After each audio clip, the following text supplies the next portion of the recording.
The wind howled through the skeletal branches of the ancient trees, whispering secrets that only the forest knew. The moon hung low in the ink-black sky, casting long shadows that danced with the rhythm of the night.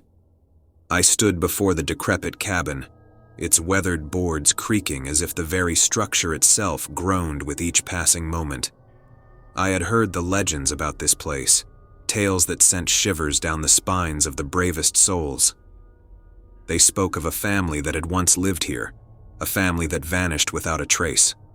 Some claimed the forest had swallowed them whole, while others believed something far more sinister had taken root within these walls. Against my better judgment, fueled by the bravado of youth, I decided to spend a night in the abandoned cabin. It stood alone, forgotten by time, nestled deep in the heart of the woods. The path that led to it was overgrown, as if nature itself was trying to hide the secrets that lingered within. As I approached, the air grew heavy with an unnatural chill, sending a shiver down my spine. The door groaned open with reluctance, as if it hadn't been disturbed in decades. The interior was cloaked in darkness, and the feeble beam of my flashlight struggled to pierce the gloom. The air inside was staley, carrying the weight of years gone by. The floor creaked beneath my weight as I cautiously stepped forward, my senses on high alert. A single moth-eaten chair sat in the corner, its back hunched as if burdened by the weight of the stories it held. Dust-covered furniture lay scattered across the room, relics of a time long past. A faded portrait of a family adorned the wall, their eyes following my every move. The children in the painting had hollow, vacant stares that sent a shiver down my spine. As I explored further, the atmosphere grew denser, each step echoing through the desolate cabin. The wind outside seemed to be orchestrating a haunting melody, the rustling leaves and creaking branches harmonizing with the eerie symphony of the night. It felt as though the very essence of the forest was watching, waiting. I decided to make my base in what appeared to be the master bedroom. The bed, draped in a cobweb-laden sheet, seemed to be frozen in time. I brushed away the webs as best as I could, trying to convince myself that the prickling sensation on the back of my neck was nothing more than my imagination. As the night deepened, the cabin seemed to come alive with unseen forces. The floorboards groaned beneath unseen footsteps, and shadows danced along the walls, casting strange and distorted shapes. I told myself it was just the wind playing tricks on my mind, that there was nothing to fear in this forsaken place. The clock on the wall, frozen at midnight, seemed to mock my feeble attempts at reassurance. The minutes crawled by like hours, each one accompanied by an inexplicable sense of dread. I tried to close my eyes and drift into sleep, but the silence of the cabin was broken by whispers that seemed to originate from the very walls themselves.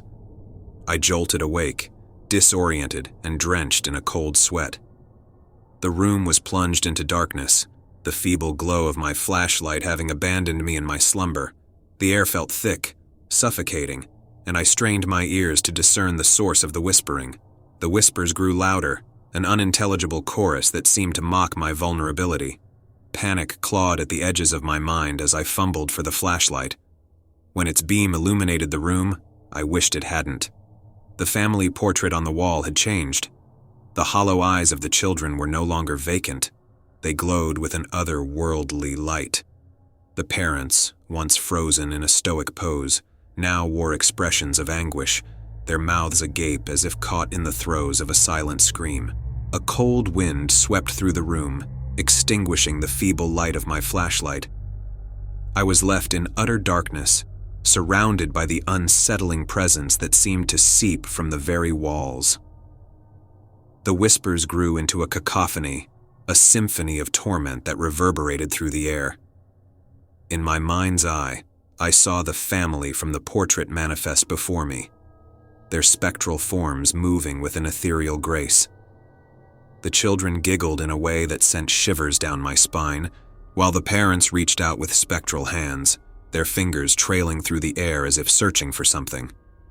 I stumbled backward, my heart pounding in my chest. The air was charged with a malevolent energy, and I could feel the weight of unseen eyes upon me. The cabin, once a mere vessel for the echoes of the past, had become a conduit for forces beyond my understanding. Desperation gripped me as I fumbled for the door. The whispers grew into a maddening chorus, their words now discernible, taunting me with promises of eternal torment. The walls seemed to close in, the very fabric of the cabin alive with malevolence. I burst through the door, stumbling into the night. The moon hung low in the sky, its feeble light revealing the twisted shapes of the gnarled trees that surrounded me. The forest seemed to pulse with a sinister energy, and I could hear the distant echoes of the phantom family, their laughter echoing through the darkness. I ran, driven by a primal fear that defied reason. The path through the woods was a labyrinth, each turn leading me deeper into the heart of the haunted forest. The wind whispered, the trees groaned, and the shadows seemed to reach for me with skeletal fingers. It felt like an eternity before I emerged from the suffocating embrace of the woods. Gasping for breath, I stumbled into the clearing where the cabin stood, its decrepit silhouette a haunting reminder of the horrors within. I dared not look back, fearing that the spectral family would materialize at the edge of the tree line.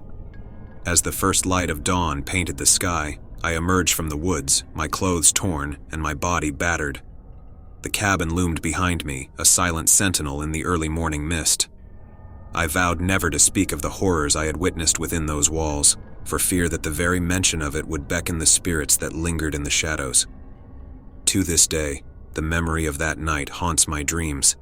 The whispers still echo in the recesses of my mind, a constant reminder of the thin veil that separates the living from the realm of the dead. The abandoned cabin, lost in the heart of the haunted woods, stands as a testament to the terrors that lie hidden in the darkness, waiting for those foolish enough to seek them out.